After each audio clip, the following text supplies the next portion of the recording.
नमस्कार दोस्तों, मैं विनय कुमार शाह एक बार फिर आपके सम्मुख उपस्थित हूँ कक्षा 9 गणित का पाठ 4 दो चर वाले रैखिक समीकरण के साथ।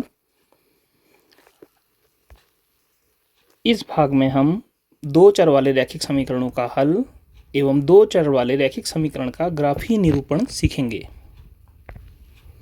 दो चर वाले रैखिक समीकरण का हल। चर राशि के वे मान जो किसी समीकरण को संतुष्ट करते हैं समीकरण का हल कहलाते हैं। अर्थात उन दोनों चरों के जो मान उस समीकरण को संतुष्ट करेंगे वही उस समीकरण का हल कहलाएंगे।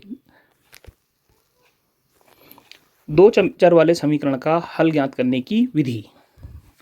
तो उदाहरण के लिए हमारे सम्मुख एक प्रश्न है, समीकरण 2p + q = 15 के कोई 5 हल ज्ञात कीजिए।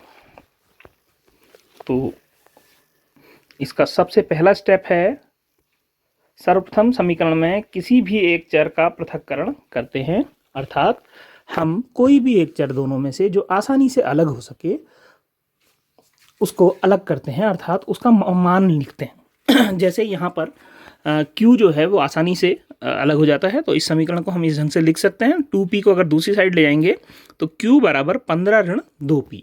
तो अब हमने क्या कर दिया, q का पृथक्करण कर दिया।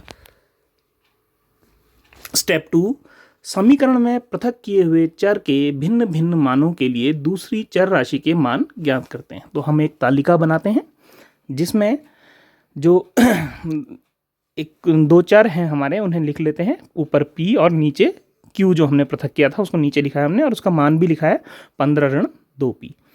तो अब हम ऐसा करते हैं कि p का मान अपने मन से रखते चले जाते हैं और q का मान ज्ञात करते चले जाते हैं। तो जैसे p का मान 0 रखने पर q का मान हमें प्राप्त होगा 15 - 2 × 0 = 15।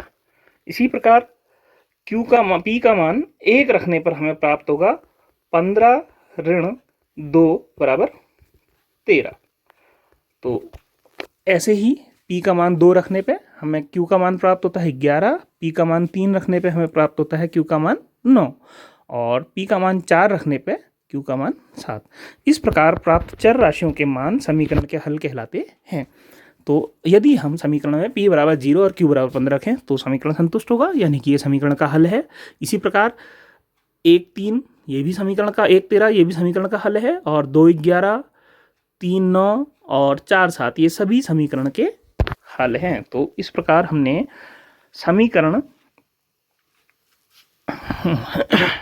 2p + q = 15 के 5 हल प्राप्त कर लिए हैं, जो इस प्रकार हैं। p = 0, q = 15, p = 1, q = 13, p = 2, q = 11, p = 3, q = 9, p = 4, q = 7।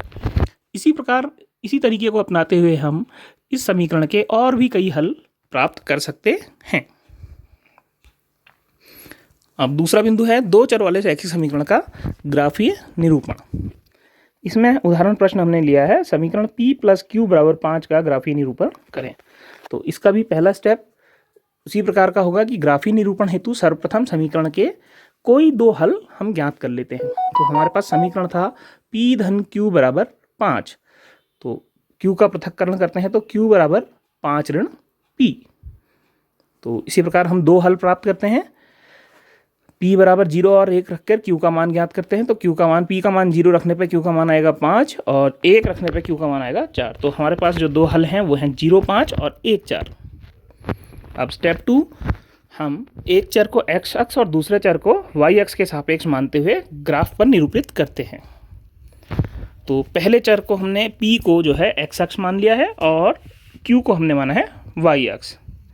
तो पहला हल था 0 5, तो x में 0 और y में 5 हमने पहला बिंदु बनाया यहाँ पर। और इसी प्रकार x में 1 यानी कि p में 1 और q में 4 हमने एक दूसरा बिंदु बनाया यहाँ पर 1 4। तो अब हम ऐसा करते हैं कि इन दोनों बिंदुओं को मिलाते हुए एक रेखा खींचते हैं और ये जो रेखा है यही उस समीकरण x + y = 5 का ग्राफीय निरूपण है। धन्यवाद।